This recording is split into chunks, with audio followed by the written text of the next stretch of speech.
SM news के सभी दर्शकों को मेरा जय भीम, नमस्कार, आदाब, सत श्री अकाल। मैं वीरेंद्र सिंह आज बताऊंगा कि बहन कुमारी मायावती जी 36 साल के बाद अपने पैतृक गांव में गई तो क्या कहा गांव में जाकर के उन्होंने बताऊंगा। मैं वीरेंद्र सिंह एसएम न्यूज द्वारा चलाई जा रही सीरीज बाबा साहेब कांशीराम मायावती बहुजन स्वाभिमान बसपा। उत्तर प्रदेश में जब पहली बार गठबंधन की सरकार 4 दिसंबर 1993 को सपा बसपा की सरकार बनी थी, उसके बाद 36 साल बाद 17 जनवरी 1995 को बहन कुमारी मायावती ने अपने पैतृक गांव बादलपुर, जो कि दिल्ली से करीब 50 किलोमीटर है जीटी रोड पर, वहां जाने का प्रोग्राम बनाया था। तो बादलपुर में जब गई तो मैं भी उस मीटिंग में था, दिल्ली से भी काफी लोग गए हुए थे और मैं भी मीटिंग में था। मैंने पूरा कार्यक्रम देखा था, सुना था। तो वहां बहुत सारी जो एज यूजुअल होती हैं कि सरकार होने के नाते वहां बारात घर, वहां अस्पताल, पोस्ट ऑफिस, गरी खरंजा, लाइट, ये तो सारी चीजें होनी थी, इसमें तो कोई खास बात नहीं। लेकिन बहन कुमारी मायावती ने महत्वपूर्ण बात क्या कही ये मैं बताऊंगा आपको। जब बहन कुमारी मायावती जी ने संबोधन किया तो सबसे पहले तो बहन जी ने कहा कि मैं इस मौके पर देश की मनुवादी व्यवस्था के लोगों ने नारी को सबसे निचले स्तर पर रखा है, कि वो मैं बताना चाहती हूं, निचले स्तर पर रखा है और अपमानित किया है। किसी के घर में जब लड़की पैदा होती है तो शोक मनाया जाता है, लोग दुखी होते हैं, और जब लड़का पैदा होता है तो खुशियां मनाई जाती हैं। ये क्योंकि ये अंधविश्वास है, ऐसा मान के चलते हैं व्यवस्था के लड़का ही वंश को चलाता है, लड़का ही नाम रोशन करता है, लड़कियां तो पराए घर का धन होती हैं, उन्हें तो देर सवेर कोई चला जाता है। तो बहन कुमारी मायावती ने कहा कि ये जो ऐसा अंधविश्वास है और ऐसे वंश की उपयोगिता क्या है, क्यों इस पर कोई भी पढ़ा लिखा बुद्धिजीवी कोई भी विचार नहीं करना चाहता। हमारे महापुरुषों ने, बहन जी ने बताया कि हमारे महापुरुषों ने इतने प्रयास किए जिनसे महिलाओं को पढ़ने का अधिकार मिला, मान सम्मान, संवैधानिक अधिकार मिले, लेकिन घर में आजकल वही स्थिति है, उस पर कोई ध्यान नहीं दिया जाता। अधिकतर लोगों की मानसिकता यही है कि लड़कियों को पढ़ाई लिखाई करके क्या करना है, परवरिश पर बहुत ज्यादा खर्च नहीं करते, बहुत ज्यादा ध्यान नहीं दिया जाता, लेकिन लड़कों को अच्छी से अच्छी शिक्षा दी जाती है, परवरिश में कोई कमी नहीं छोड़ी जाती। उन्होंने स्पष्ट शब्दों में बोलते हुए ये कहा अपने गांव बादलपुर में कि मेरे साथ भी मेरे घर में इस तरीके का भेदभाव हुआ, क्योंकि शुरुआत में इनके 3 बहनें पैदा हुई है। जब 3 बहनें पैदा हुई तो इनके पिताजी बहुत दुखी हुए, इनकी माताजी को भी बहुत दुखी किया, और लोग कहने लगे, इनके दोस्त, इनके पिताजी जो प्रभुदास थे, कि भाई दूसरी शादी कर लो, लड़का तो जरूरी है, नहीं तो वंश कैसे चलेगा। दूसरी शादी करने के लिए बहुत जोर लगाते रहे, और ये भी कहा प्रभुदास जी को कि आप तो अपने पिताजी की इकलौती संतान हैं, और अगर लड़का पैदा नहीं होगा तो फिर वंश कैसे चलेगा। आगे बहन कुमारी मायावती ने बताया कि उनके जो दादाजी थे स्वर्गीय मंगल सेन जी, वो बहुत ही अच्छे विचारों के थे, मॉडर्न ख्यालों के थे, और वो जो थे लड़के लड़की में भेद नहीं करते थे। तो उन्होंने जब बात सुनी तो बात सुन करके उनके दोस्तों को बताया और इनके पिताजी को बताया कि ये शादी दूसरी नहीं होगी, और जो नाम, जहां तक वंश का नाम है, नाम रोशन करने का है, वो अगर लड़के कर सकते हैं तो लड़कियां भी कर सकती हैं, हमारी जो पोतियां हैं वही नाम रोशन करेंगी। इसलिए इन्होंने बिल्कुल मना कर दिया कि दूसरी शादी नहीं होगी। लेकिन बाद में 3 लड़कियों के बाद में 6 लड़के हुए, प्रभुदास जी के, मायावती के 6 भाई पैदा हुए, तो बहुत ही जो है खुशी मनाई गई तब सब पे। और भाइयों को पढ़ाई लिखाई के लिए अच्छा पैसा लगाया जाता और उनकी पढ़ाई लिखाई अच्छे स्कूलों में की गई, उनके ट्यूशन भी लगाए गए। लेकिन जो लड़कियां थीं, बहन कुमारी मायावती के साथ में इनकी जो अन्य बहनें थीं, उन्हें मामूली से सरकारी स्कूलों में पढ़ाया गया और इनके ऊपर कोई मेहनत, कोई खर्च नहीं किया गया। लेकिन बावजूद इसके बहन कुमारी मायावती मेहनत करके उन्होंने बीए किया, बीएड किया और एलएलबी की। एलएलबी करने के बाद दिल्ली में सरकारी टीचर की नौकरी ज्वाइन की और टीचर की नौकरी ज्वाइन करने के बाद आईएएस बनने के लिए तैयारी कर रही थी। इत्तेफाक से तभी ये मीटिंगों में भी जाना शुरू कर दिया था, क्योंकि सामाजिक सरोकार से शुरू से जुड़ी रही, तो जो सामाजिक मीटिंग होती थी उसमें भी जाती थी। पहले हमने बताया था एक मीटिंग में गई हुई थी जहां राजनारायण जी ने मीटिंग रखी थी, उसमें बार बार हरिजन शब्द का इस्तेमाल कर रहे थे, तो मायावती ने बहुत जोरदार तरीके से उसका विरोध किया था मंच से। ये बात कांसीराम साहब को जब पता लगी तो साहब कांसीराम इनके घर गए और घर जाकर के रात को एक दिन और घर जाकर के इनसे पूछा कि भाई क्या बनना चाहती हो? इन्होंने कहा मैं आईएएस बनना चाहती हूँ।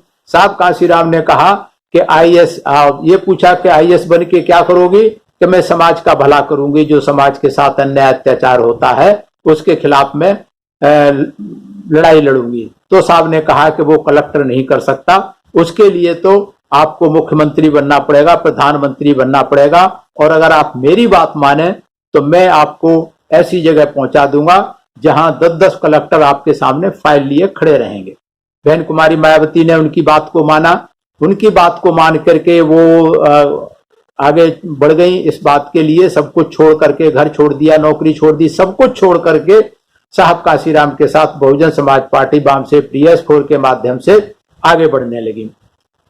इस तरीके से जब सरकार बनी तो फिर बहन कुमारी मायावती ने बताया, जो सबसे महत्वपूर्ण चीज मैं और बताने जा रहा हूं, कि जब सरकार बन गई उत्तर प्रदेश में, मुलायम सिंह मुख्यमंत्री बन गए, तो गांव के जो लोग थे बादलपुर के, इनके पिताजी के पास आने लगे बार बार कि अब तो आपकी बेटी सुपर चीफ मिनिस्टर बन गई है। उस समय मुलायम सिंह को चीफ मिनिस्टर कहा जाता था और बहन कुमारी मायावती को सुपर चीफ मिनिस्टर कहा जाता था।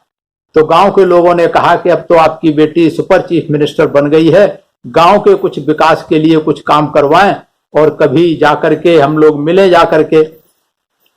तो गांव के लोगों को जब ले जाकर के मिले इनके पिताजी बहन कुमारी मायावती के, तो बहन कुमारी मायावती ने सबके सामने ये कहा अपने पिताजी को कि ये काम तो आपके लड़के करवाएंगे, क्योंकि आपको ऐसा विश्वास था लड़कियां तो कुछ नहीं कर सकती, लड़कियां नाम रोशन नहीं कर सकती, तो आप अपने लड़कों से ये काम कराइए, लड़कों से सड़क बनवा लीजिए, लड़कों से अस्पताल बनवा लीजिए, लड़कों से सारे काम कराइए। तो इनके पिताजी को तब बहुत एहसास हुआ और इसमें बहन कुमारी मायावती ने कहा कि मेरा अब मकसद उनको ये याद दिलाना था, ये एहसास कराना था कि जो काम रोशन लड़का नाम कर सकते हैं, लड़कियां भी, बेटियां भी नाम रोशन कर सकती हैं। तब उनके पिताजी बोले कि नहीं बेटी, यह तो काम आप ही कर सकती हैं, सभी गांव वाले आपको ही बुलाना चाहते हैं। तो ये उनको कहा। और जब बादलपुर में पहुंची तो भरी मीटिंग में, करीब उसमें 60-70 हजार लोग मौजूद थे आसपास के बहुत गांव के। उस भरी मीटिंग में उन्होंने, बहन जी ने इस बात को कहा। और इस बात को क्यों कहा? इस बात को इसलिए कहा ताकि लड़कियां और महिलाएं इस चीज को समझें कि जो अन्याय अत्याचार होता है, घरों में होता है व्यवस्था के कारण। हम बार बार मनु व्यवस्था को गाली देते हैं, लेकिन हर घर में ये मनुवादी व्यवस्था है। लड़कियों के साथ सौतेला व्यवहार किया जाता है ताकि लड़कियां और महिलाएं सुने और वो अपनी बेटियों को उच्च से उच्च शिक्षा दिलाने का काम करें। ये बार बार बहन जी ने इसलिए ये बताना पड़ा कि ये जो व्यवस्था है किस तरीके से आड़े आती है, खास करके लड़कियों के, महिलाओं के रास्ते में, उनके विकास के रास्ते में बाधक होती हैं। तो बहन कुमारी मायावती ने कहा कि ये समस्या हर जगह है, हर जाति में है, हर घर में है, इसलिए महिलाएं और लड़कियां इसका मुकाबला करते हुए आगे बढ़ना है। बहुजन समाज को जागरूक होकर अपना हौसला बढ़ाकर आगे बढ़ना है, खासकर लड़कियों को और महिलाओं को। तो ये जो बात बहन कुमारी मायावती ने कही, और यही बात बहन कुमारी मायावती ने लखनऊ में पूरे देश की बहुत बड़ी एक रैली बुलाई गई थी, वहां भी मंच से बहन कुमारी मायावती ने कहा था, पिताजी इनके बैठे हुए थे कि ये मेरे पिताजी बैठे हुए हैं, इन्होंने भी मेरे साथ सौतेला व्यवहार किया, ये भी व्यवस्था के शिकार थे। तो बहन कुमारी मायावती ने अपने पिताजी को एहसास दिलाया, पूरे समाज को, पूरे भारत को, सबको एहसास दिलाया कि लड़कियां अगर चाहें तो वो सब कुछ कर सकती हैं, घर से सहारा मिले या ना मिले, जो कि बहन कुमारी मायावती ने करके दिखाया। आपको पता होगा जब बहन कुमारी मायावती ने आईएएस की छोड़ दी थी तो इनके पिताजी प्रभुदास जी ने कहा था कि या तो तू आईएएस बनने की पढ़ाई कर, और अगर काशीराम के साथ रहना है तो या तो वहां रह या घर छोड़ दे। तो बहन कुमारी मायावती ने तुरंत उसी वक्त सोच करके ये कहा था कि ठीक है, मैं घर छोड़ती हूं, लेकिन मैं बहुजन समाज पार्टी और काशीराम साहब का साथ नहीं जोड़ सकती, मैं समाज सेवा का साथ नहीं छोड़ सकती। और वो दिन उनके बाद पीछे मुड़ के नहीं देखा। बहुत सारी विपत्तियां, परेशानी, संघर्ष उठाने पड़े, जो कि पिछले सीरीज में लगातार हम आपको बता रहे हैं कि किस किस तरीके से संघर्ष कर करके बहन कुमारी मायावती और साहब काशीराम ने पार्टी को यहां तक पहुंचाया है, आज भी संघर्ष कर रही हैं। इसलिए ये जानना जरूरी है, ये बताना मैं जरूरी समझता था, क्योंकि उस मीटिंग का मैं भी प्रत्यक्ष गवाह था। मैंने सारी बातें खुद भी सुनी थी बहन जी की, और बहन जी ने अपने सफरनामा में ये लिखा भी है। उसके बाद बहन जी ने जब मीटिंग को संबोधन के साथ में गांव के लिए बहुत सारी घोषणाएं की, और घोषणाएं करने के साथ उनको ये भी बताया कि ये जो अकेला बादलपुर गांव है, हमें ये सारे काम केवल बादलपुर के लिए नहीं करने, प्रदेश में जितने भी गांव हैं, जितने भी गांव की समस्याएं हैं, सभी गांव को बादलपुर समझ करके हमने उनका विकास करना है।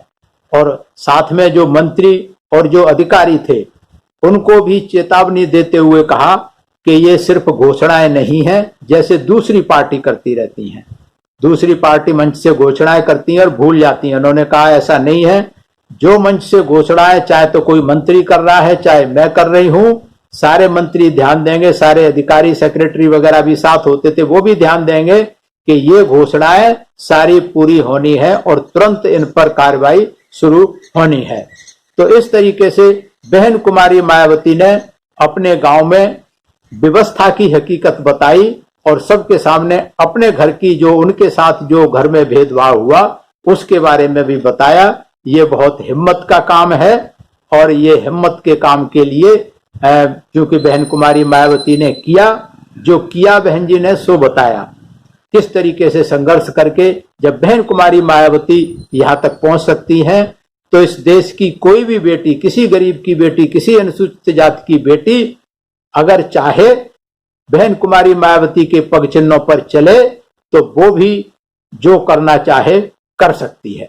इसी के साथ मैं आप सभी का धन्यवाद करता हूं, एसएम न्यूज का धन्यवाद करता हूं, जो ये सीरीज चला रहे हैं, जन जन तक पहुंचा रहे हैं कि किस तरीके से बहन कुमारी मायावती ने संघर्ष कर करके पार्टी को यहां तक पहुंचाया है, और आज भी संघर्ष कर रही हैं। कई बार बहन जी ने कहा है कि मेरे खून की एक एक बूंद बहुजन समाज के लिए है, बहुजन समाज पार्टी के लिए है।